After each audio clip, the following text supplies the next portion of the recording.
देवशयनी एकादशी व्रत कथा।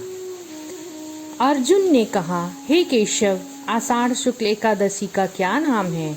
इस व्रत की करने की क्या विधि है और किस देवता का पूजन किया जाता है? श्री कृष्ण ने कहा, अर्जुन, जिस कथा को ब्रह्मा जी ने नारद जी से कहा था वही मैं तुमसे कहता हूँ। एक बार देव ऋषि नारद जी ने ब्रह्मा जी से इस एकादशी के विषय में जानने की उत्कंठा प्रकट की। तब ब्रह्मा जी ने उन्हें बताया, सतयुग में मांधाता नामक एक चक्रवर्ती सम्राट राज्य करते थे। उनके राज्य में प्रजा बहुत सुखी थी, किंतु भविष्य में क्या हो जाए यह कोई नहीं जानता। अतः वे भी इस बात से अनभिज्ञ थे कि उनके राज्य में शीघ्र ही भयंकर अकाल पड़ने वाला है। उनके राज्य में पूरे 3 वर्ष तक वर्षा न होने के कारण भयंकर अकाल पड़ा। इस अकाल से चारों ओर त्राही त्राही मच गई। धर्म पक्ष के यज्ञ, हवन, पिंडदान, कथा, व्रत आदि में कमी हो गई। जब मुसीबत पड़ी हो तो धार्मिक कार्यों में प्राणी की रुचि कहाँ रह जाती है। प्रजा ने राजा के पास जाकर अपनी वेदना की दुहाई दी। राजा तो इस स्थिति को लेकर पहले से ही दुखी थे। वे सोचने लगे कि आखिर मैंने ऐसा कौन सा पाप कर्म किया है जिसका दंड मुझे इस रूप में मिल रहा है। फिर इस कष्ट से मुक्ति पाने का कोई साधन करने के उद्देश्य से राजा सेना को लेकर जंगल की ओर चल दिए। वहां विचरण करते करते एक दिन वे ब्रह्मा जी के पुत्र अंगिरा ऋषि के आश्रम में पहुंचे और उन्हें साष्टांग प्रणाम किया। ऋषिवर ने आशीर्वचनोपरांत कुशल क्षेम पूछा। फिर जंगल में विचरने व अपने आश्रम में आने का प्रयोजन जानना चाहा।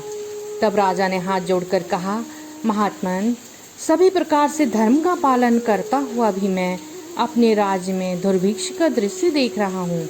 आखिर किस कारण से ऐसा हो रहा है प्रभु? कृपया इसका समाधान करें। यह सुनकर महर्षि अंगिरा ने कहा, हे राजन, सब युगों से उत्तम यह सतयुग है। इसमें छोटे से पाप का भी बड़ा भयंकर दंड मिलता है।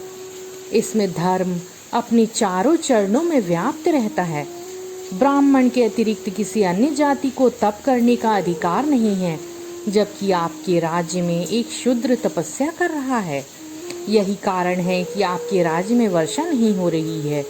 जब तक वह काल को प्राप्त नहीं होगा तब तक यह दुर्भिक्ष शांत नहीं होगा। दुर्भिक्ष की शांति उसे मारने से ही संभव है।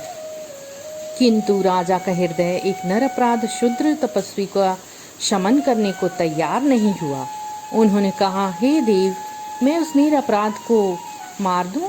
यह बात मेरा मन स्वीकार नहीं कर रहा है। कृपा करके आप कोई और उपाय बताएं।